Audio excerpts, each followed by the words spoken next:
Yaxşı dosta yalan satma olur mu?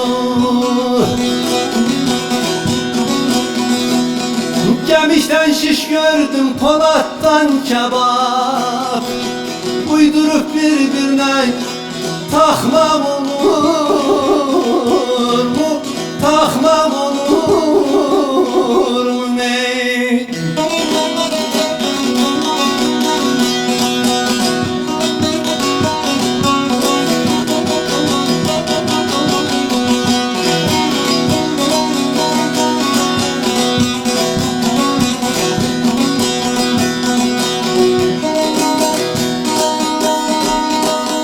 Yalnız aslan dağda gezer meşelik, tilkinin gönlünden keser paşalık.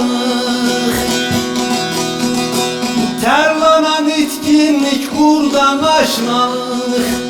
Şahmarın boynunda yatmam olur mu?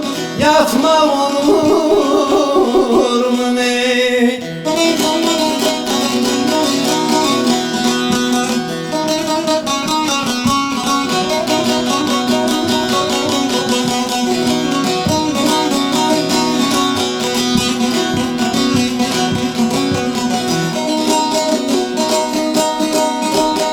Şenli aşıklarım oldu pir nişan, dokundu sineme tığ zernişan.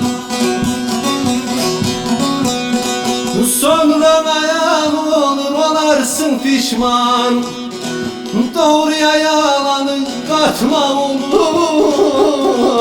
mu? Katma olur